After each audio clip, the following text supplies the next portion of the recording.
Hello, and welcome to Holly and Martin Do Road Safety. Martin and I are road safety officers for Suffolk County Council's road safety team, and we are here to hopefully provide you with some useful advice for life on the road. Good morning, Martin. Hello again, Holly. Today, we are joined by fellow road safety officer and car seat expert Barbara to discuss frequently asked questions about travelling with a baby or toddler. Good morning, Barbara. Good morning, Holly, and hi there, Martin. Hi, Barbara. First question up, and this is one I know we've both come across. We know that a lot of seats, when fitted in cars, are fitted badly or not at all well. But what would you say are the major mistakes people make when fitting seats? Oh, that's a good question, Martin. I think often the twisted straps are the thing we most often see, and perhaps the position of the harness in the seat, which should always be adjusted depending on the height of the child. The straps in a rear facing seat should really emerge from just at or slightly below shoulder height. So, babies do have a tendency to grow, so we need to make sure that those straps are altered appropriately. And the tightness of the harness. It's really important that it's good and good and snug for them. The mantra is snug is good. In the winter time, obviously, we tend to have our thick coats on, but when we're in the car, it's really important that babies and ourselves take off those thick padded coats because they really can interfere with the way the seat belts and the harness in the seats work. So, no thick coats for babies in seats, it can make them overheat. Just use a blanket over the top of the seat, over the top of the harness after you've secured them in, if it's really cold, and put the heating on in the car. Yes, excellent. Thank you so much, Barbara. And I see looking on the internet, the most expensive car seats seem to have the brilliant reviews. Is that the case all the time? Well, you don't have to spend a fortune to get a very good car seat. Yeah. Um, the thing to remember is that they've all passed the necessary safety standards. But what you might get by spending a bit more money is something that's easier to use. Maybe, the adjustments on the harness become a one finger operation rather than a complete dismantling, or the straps in the seat. But it really does depend on your budget and the needs of your family. It's Yes. important to do research and prioritize safety. Um, Yeah. Car seats aren't a fashion accessory. Not all seats fit all cars. No, that's very true. We find, in the cars that have additional seats, you might get the jump seats in the rear boot area of the vehicle. They're not all designed to take a child restraint. So it's very important that you check with your manufacturer's instruction booklets and make sure that those seats are capable of taking car seats. Yeah. So not all seats fit all cars either, Yeah. and that's worth remembering. Yeah. I often see them on Facebook Marketplace as well, second-hand. Is there anything wrong with buying a second-hand car seat?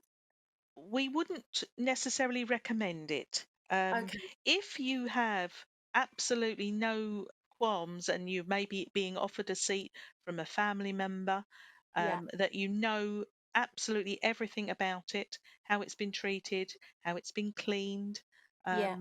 then maybe.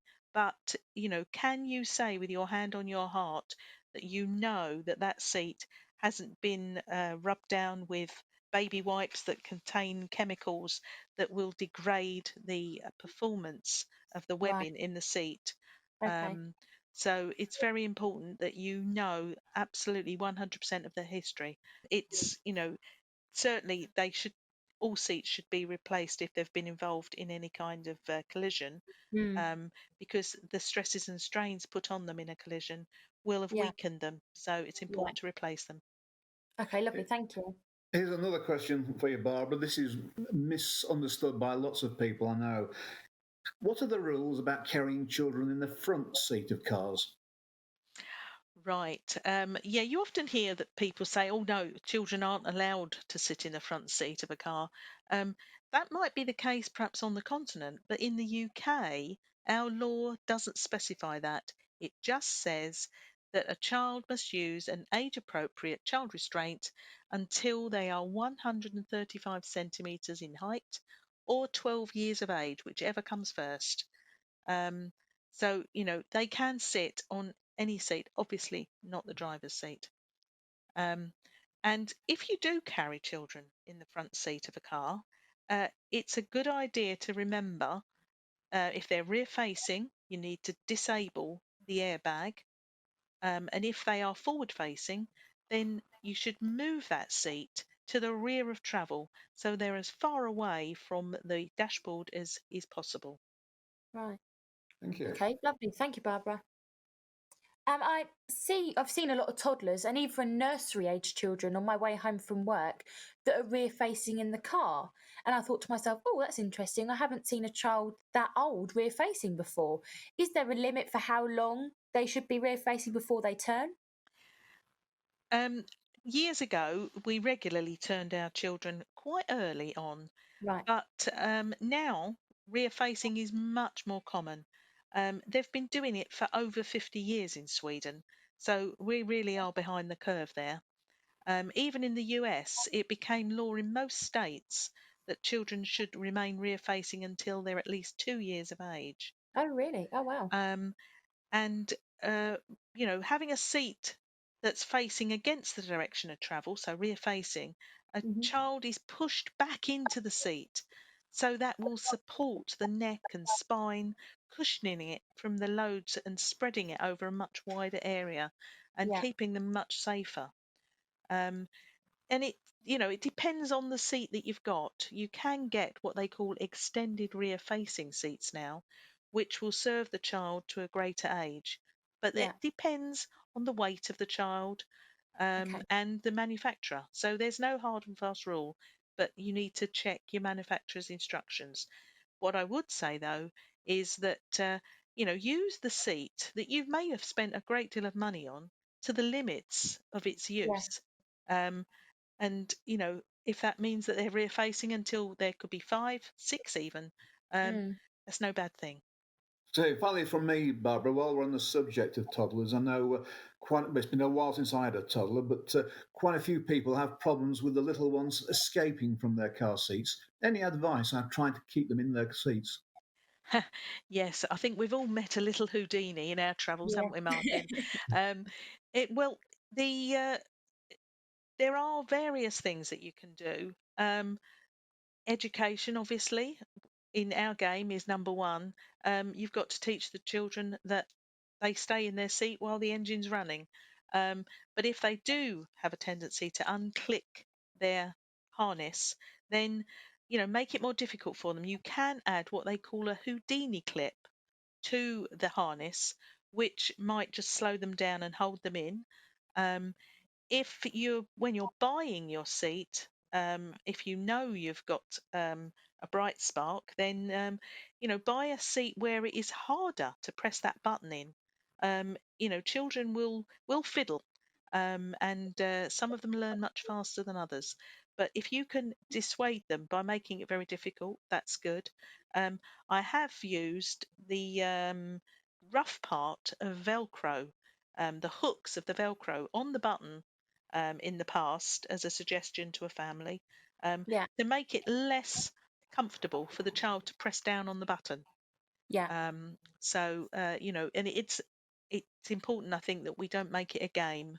Yeah. It's a serious matter to stay in your seat, and children need to learn that early. Is Thanks, there any Barbara. sort That's of great. All we need now is finding a way to make teenagers wear seatbelts. Yes, Exactly. that's a story for another day, Martin, I think. Is there any sort of soft toys you can have in the car to distract the child? Is that a good idea?